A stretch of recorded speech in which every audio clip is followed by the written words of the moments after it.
سورہ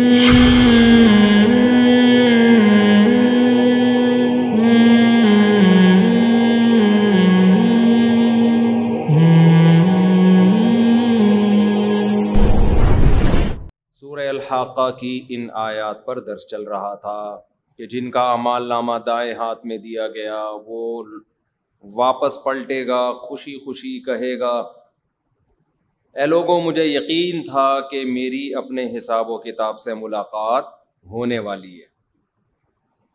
اللہ کہتے ہیں ایسی زندگی دوں گا کہ زندگی اس سے خوش ہوگی، یعنی زندگی اس کی ہر خواہش پوری کرے گی۔ فی جنت عالیۃ، بہت بڑے بڑے اونچے اونچے باغات، قطوفہا دانیہ، جس کے پھل زمین کی طرف جھکے ہوئے ہوں گے۔ کلوا واشربوا ہنیئا، اور اللہ سے کہا جائے گا، اللہ اس سے کہیں گے کھاؤ بھی اور پیو بھی، ہنیئا رج کے، خوشی خوشی کھاؤ۔ بما اسلفتم فی الایام الخالیہ، تم نے گزرے ہوئے ایام میں جو کام کیے ہیں نا وہ اللہ کو اتنے پسند آئے ہیں کہ ان کا بدلہ اللہ تمہیں دے رہا ہے۔ رج کے کھاؤ، یہ جملہ بڑا مزیدار ہے۔ آج ہم جب کھاتے ہیں نا رج کے نہیں کھاتے، خوف ہوتا ہے پیٹ نہ پھٹ جائے، توند نہ نکل جائے، شوگر لیول نہ اوپر چلا جائے، اور کھانے کے بعد ایک وقت آتا ہے کہ انسان خود خوف زدہ ہونے لگتا ہے کہ اب کھا تو لیا ہے، اب آگے انجام پتہ نہیں کیا ہوگا اس کا۔ صرف ایک کھانے کی لذت اتنی لذیذ ہے، شدید بھوک کے وقت کھانا، شدید پیاس کے وقت پانی، یہی ایک ایسی لذت ہے کہ جنت میں اللہ نے کچھ اور نہ رکھا ہوتا، صرف یہی لذت رکھی ہوتی تو یہی جنت پر ایمان لانے والوں کے لیے کافی ہوتی کہ ان سے گناہ چھڑوا دے۔ تو اللہ نے کیا کہا، بما اسلفتم فی الایام الخالیہ، جو خلوف کہتے ہیں گزرے ہوئے جو ایام تھے نا، جو دنیا کے ایام تھے جو گزر گئے، اس میں تم کچھ ایسے کام چھوڑ کر آئے ہو، ایسے کچھ کارنامے کر کے آئے ہو کہ اللہ کو وہ کارنامے اتنے پسند آئے ہیں کہ اس کے بدلے میں اب تمہیں یہ جنت ہمیشہ کے لیے دے دی گئی۔ آپ تھوڑی دیر کے لیے تصور کر لو، آپ کو کسی خوبصورت باغ میں لے جا کے چھوڑ دیا جائے جس میں نہریں بھی ہوں، پانی کا شور بھی ہو، آبشاریں بھی ہوں۔ مالدار لوگ پنجاب میں کیا کرتے ہیں، جا کے مری سائڈ، گلگت، ہنزا وغیرہ کی طرف زمینیں خرید رہے ہوتے ہیں، جن کے پاس بہت پیسہ ہے، یا 2 مہینے گرمیوں کے وہاں نکالیں گے ہم۔ لیکن مسئلہ کیا ہے کہ جتنی بھی عیاشی کے سامان آپ اس دنیا میں جمع کر لیں، آپ کی باڈی ایک حد تک آپ کا ساتھ دیتی ہے، اس کے بعد باڈی انجوائے نہیں کر سکتی۔ کتنے پراٹھے کھا لو گے آپ، کتنے پھل کھا لو گے، شادیاں کتنی کر لو گے، ایک وقت آئے گا آپ کہو گے مفتی صاحب شادی کے علاوہ کوئی اور ٹاپک بتاؤ یار۔ انسان کے جو جسم ہے نا اس میں خواہشات کو پورا کرنے کی صلاحیت محدود ہے۔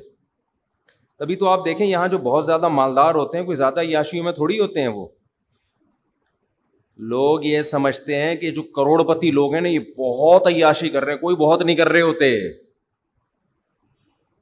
کیونکہ زبان ان کے پاس وہی ہے، ایک زبان ہے جس میں کتنے ٹیسٹ کر لیں گے وہ، بلکہ یہ عیاشی کم کر رہے ہوتے ہیں، ان کو بھوک لگتی نہیں ہے پہلے ہی کھا لیتے ہیں۔ یہ نہیں یہی بات میرا خیال،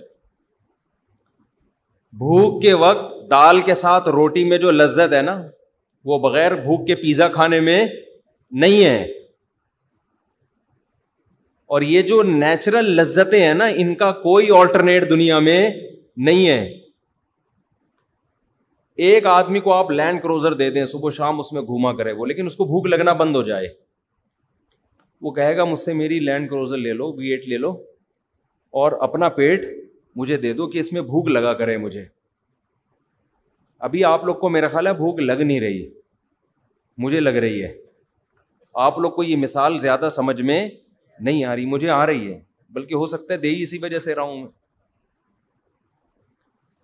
شدید پیاس کے وقت پانی میں جو لذت ہے, دولت مند آدمی کو وہ جوسز میں وہ لذت محسوس نہیں ہوتی. تو دنیا میں جو لذتیں اور عیاشیاں ہیں نا, جو مالدار لوگ جن کو کروڑ پتی لوگوں کو سمجھتے ہیں بہت عیاشی کر رہے ہیں, یہ دماغ سے نکال دو, کچھ بھی نہیں کر رہے یہ, سمجھ رہے کوئی. اور یہ جو گاڑیوں کے مزے ہیں نا 2-4 دن کے ہوتے ہیں, اس کے بعد وہ بھی رکشا ہی لگنے لگتی ہے. کوئی اتنی لفٹ کرانے کی ضرورت نہیں ہے اس دنیا کو. وجہ کیا ہے؟ ایک تو اس لذت کے آپ فوراً عادی ہو جاتے ہو چند دنوں میں,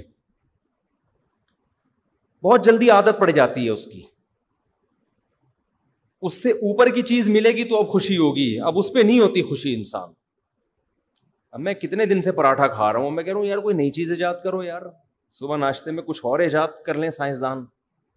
اب تک میرے ذہن میں پراٹھے سے اچھی کوئی چیز وجود میں آئی نہیں. اب کیا کریں, اب کھا رہے ہیں, ٹھیک ہے نا. تو انسان کو عادت ہو جاتی ہے. دنیا میں دیکھو کھانے پینے کی درجنوں قسمیں ہیں, لیکن پیٹ آپ کا وہ اس کا سائز اتنا ہی ہے. لوگ بوفے میں جاتے ہیں نا کہ یار 20 قسم کے کھانے ہیں, کتنی عیاشی ہوگی. کوئی خاص عیاشی نہیں ہوتی. وہی آپ کی لذت کا ایک ڈش جو آپ کو دل چاہ رہا ہو کھانے کا, وہ آپ کے سامنے آ جائے, اس میں بھی وہی مزہ ہے جو 20 قسم کی چیزوں میں. ایک نوالا وہاں سے, ایک نوالا وہاں سے, ایک نوالا وہاں سے.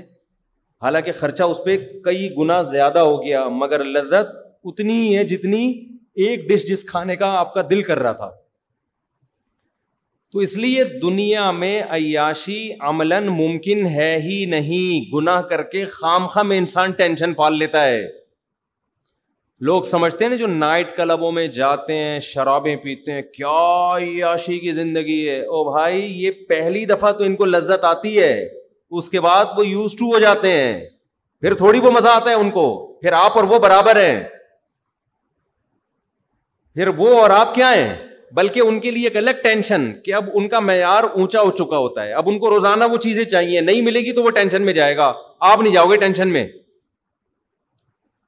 میں سمجھا پا رہا ہوں اپنی بات؟ دیکھو ایک غریب آدمی, میں اکثر ایک بیان میں مثال دیا کرتا تھا, بہت دن ہو گئے نہیں دی, دوبارہ دے دیتا ہوں. میرے والد صاحب نا ہمارے گھر میں صحن ڈال رہے تھے. اب لوگ مجھے کہتے ہیں قرآن حدیث سے ہٹ جاتے ہو. یار یہ ہٹ نہیں رہا, میں قرآن حدیث ہی کو سمجھانے کے لیے قرآن میں بھی تو بہت ساری مثالیں ہیں نا. قرآن میں مثالیں کم ہے کیا؟ قرآن مثالیں دیتا تھا. مچھر کی مثال, مکھی کی مثال, تو مشرکین کہتے تھے یہ اللہ کا کلام ہے, اور اللہ باتیں کس کی کر رہا ہے؟ مچھر اور مکھی کی باتیں کر رہا ہے. تو اللہ نے قرآن میں کیا نازل کیا؟ ان اللہ لا یستحی ان یضرب مثلا ما بعوضۃ فما فوقها. اللہ مچھر کی مثال, بلکہ اس سے بھی کم درجے کی مثال بیان کرنے سے اللہ کو عار نہیں آتی ہے, اس لیے کہ مثال پرفیکٹ ہے. تو مچھر بھی نہیں بنا سکتے. تو اس پہ نا بعض لوگ جو جن کی مینٹل لیول نہیں ہے نا, وہ کیا کہتے ہیں کہ یار یہ مفتی صاحب دیکھو مچھر مکھی اور یہ پراٹھے اور مرغی کے انڈے اور مور کے بچے اور پتہ نہیں مور کے پر, یہ کیا ہے؟ ہم تو قرآن حدیث سننے کے لیے آئے ہیں. اچھا دجال, مہدی, قیامت کی علامتیں, یہ ٹاپک چھیڑ دو, لوگ بڑے ایک دم یار یہ نالج ہے بھائی. غزوہ ہند, دجال, خراسان کا لشکر, اور 2025 میں دجال, یہ 2026 میں علامتیں. ایک دم لوگ کہتے ہیں بندے کے پاس کیا ہے؟ نالج. حالانکہ جس بندے کے پاس نالج ہوگی نا, وہ کبھی دجال کا 2025-26 ٹائم بتائے گا ہی نہیں. یہ ادھوری نالج ہوتی ہے. تو وہ ایک صاحب میرے پاس آئے, کہنے لگے دجال پہ میں نے 15 گھنٹے کی ڈاکومنٹری تیار کی ہے ایک USB میں, پتہ نہیں کتنے GB میں تھی وہ. میری زندگی بھر کی محنت ہے, وہ آپ دیکھیں. اس کو تو میں نے کچھ نہیں کہا. وہ ریٹائر فوجی بھی تھے وہ صاحب. تو میں نے ساتھیوں سے کہا دجال کے بارے میں اتنا کچھ ملتا ہی نہیں ہے کہ 1 GB کی بھی کوئی ڈاکومنٹری تیار ہو سکے. 15 GB تو بہت ہو گئی ہے, 1 MB کی ہو جائے. چند حدیثیں ہیں جو آ جائیں گی, ختم بس. لیکن لوگوں کو پریکٹیکل لائف سے تعلق نہیں ہے. لوگوں کی عملی زندگی صحیح ہو جائے, ہماری پریکٹیکل لائف صحیح ہو جائے, ہمارے گناہ چھوٹ جائیں. دجال آ کے کیا کرے گا؟ امتحان کرے گا نا آپ کا. اگر آپ کے اعمال درست ہوئے, دجال آج آ جائے آپ کو نقصان نہیں پہنچائے گا, اور اگر اعمال ٹھیک نہیں ہے, دجال جب بھی آئے گا آپ کا بیڑا غرق کر کے جائے گا وہ. کیونکہ دجال کی باتوں میں آئیں گے وہی لوگ جو عمل میں کمزور ہوں گے, عمل میں پختہ لوگ ہوں گے. دجال آج آ جائے کل آ جائے, ان کو کوئی نقصان ہونے والا نہیں ہے. باقی دجال سے پناہ ضرور مانگنی چاہیے, حدیث میں آتا ہے اس کے فتنے سے پناہ مانگنی چاہیے. لیکن ان چیزوں میں کہ یہ ہو رہا ہے پھر فلانا ہو رہا ہے, پھر وہ ملاتے ہیں. یہ والی عراق پر جب حملہ ہوا نا 27 ممالک کا, تو لوگوں نے فوراً پیش گوئیاں ڈاکومنٹریز آنا شروع ہو گئیں. ایکچولی یہ حدیث میں جو آتا ہے فلاں جگہ سے لشکر نکلے گا, وہ لشکر یہاں سے نکل گیا, پھر یہاں سے پھر وہ فلانی ایک تحریر ملی ہے پہاڑ کے اندر سے, چمڑے پہ لکھا ہوا تھا. ایسی چیزیں بنا کے پھر صدام حسین پر فٹ کر کے مجھے ایک کتاب کسی نے دی. میں نے کہا میں نہیں پڑھوں گا, یہ سب پیش گوئیاں غلط ہیں. کہہ رہے ہیں آپ نے پڑھی نہیں ہے تو کیسے کہہ رہے ہو غلط ہے؟ میں نے کہا کتاب کے حجم دیکھ کے اندازہ ہو رہا ہے کہ یہ پیش گوئیاں غلط ہیں. ہم نے بھی حدیثیں پڑھی ہیں, اتنی ہیں ہی نہیں, پتہ نہیں کیا کیا کر کے نکالا ہے. اور وہ جب صدام حسین کو لٹکایا گیا نا, تو ساری پیش گوئیاں کیا ہو گئیں؟ غلط. کیونکہ اس میں صدام حسین کو کچھ بنا کے دکھایا گیا تھا کہ یوں کرے گا, وہ کیے بغیر ہی بیچارہ شہید ہو گیا. 2011 میں دجال آ رہا تھا, نہیں آیا. اب 2025 کی کسی نے کل مجھے بتایا, ایک بہت بڑے بزرگ ہیں, انہوں نے کہا ہے کہ 25 میں آ رہا ہے. تو اس لیے بھائی میں جو مثالیں دیتا ہوں نا, وہ مثالیں قرآن حدیث ہی کو سمجھانے کے لیے ہیں, وہ قرآن حدیث سے ہٹ کے نہیں ہوتی. سمجھتے ہو؟ میں مثال کیا دے رہا تھا وہی بھول گیا. میں ایک مثال دے رہا تھا کہ یہ جو دنیا کی عیاشی ہے نا, یہ ہر ایک کے حق میں مختلف ہے. جن کو ہم عیاش سمجھتے ہیں کہ دولت آئے, شہرت آئے, عیاشی ہوگی, ضروری نہیں ہے کہ وہ عیاشی میں ہوں, بلکہ اکثر نہیں ہوتے. میں مثال دے رہا تھا کہ ہمارے ہاں والد صاحب ہمارے گھر میں صحن ڈال رہے تھے, پرانا صحن توڑ کے نیا ڈل رہا تھا. میری عمر اس وقت شاید 20 سال ہوگی یا 18 سال ہوگی. تو میں مزدوروں کو دیکھتا تھا کہ یار وہ صبح صبح آتے ہیں, بڑی محنت کرتے ہیں, اور شام کے وقت نا بڑا پسینہ وسینہ نکلا ہوتا ہے, اور بڑے خوش ہوتے تھے شام کے وقت.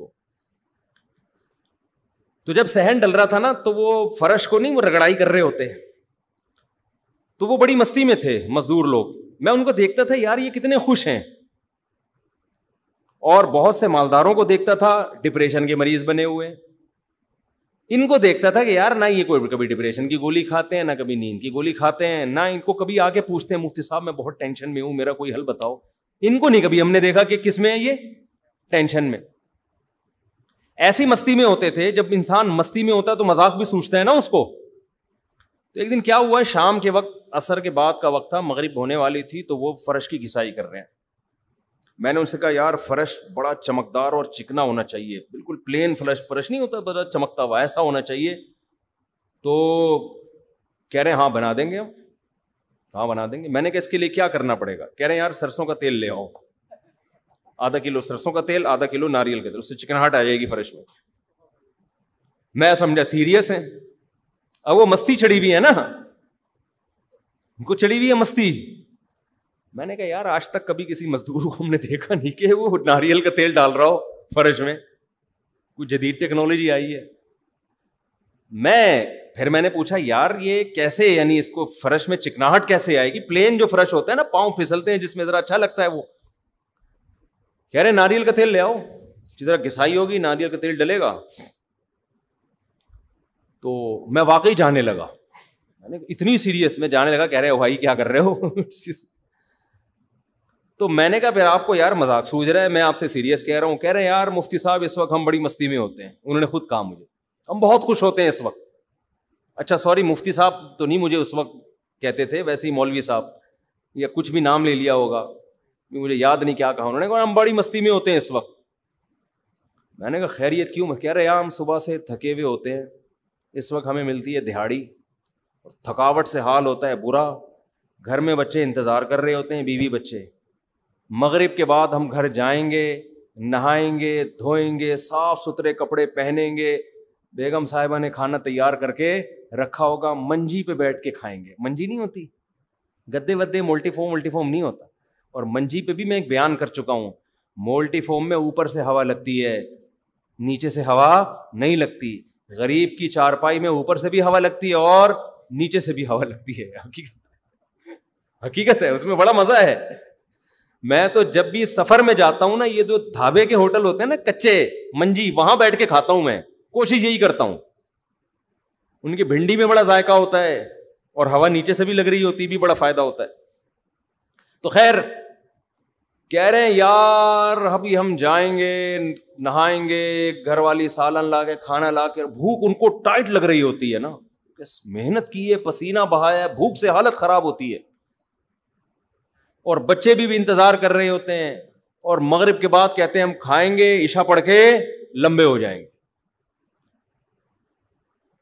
تو میں بار بار یہ سوچتا تھا کہ یار یہ کس قدر سکون میں ہیں یہ لوگ, کتنے سکون, ان کو کوئی غم نہیں ہے کہ ہم چھوڑ کے کیا جا رہے ہیں بچوں کے لیے وراثت میں, کوئی ڈر نہیں ہے, کیونکہ ان کو پتا ہے بچے کو بھی اسی لائن پہ لگا دیں گے, جو خدا ہمیں کھلا رہا ہے وہ ہمارے بچوں کو بھی کھلائے گا. نہ یہ نسل روکتے ہیں کہ 2 کے بعد تیسرا ہو گیا تو کہاں سے کھائے گا, انہیں یہ ٹینشنیں نہیں ہے. نہ ان کو اسکولوں کی فکر ہے کہ بچے اعلیٰ تعلیم کہاں سے حاصل کریں گے. وہ بھائی مزدور کے بچے کر لیں تو غریبی ہے, نہیں کریں تو جیسے ہم زندہ ہیں, ہماری زندگی خوشی سے گزر رہی ہے, ان کی بھی خوشی سے گزر. انہوں نے حقیقی معنی میں دنیا کو مسافر خانہ سمجھا ہے, اس لیے ان کی زندگی میں سکون ہے. اور مالدار آدمی اس دنیا کو مسافر خانہ نہیں سمجھتا, زندگی کا بیڑا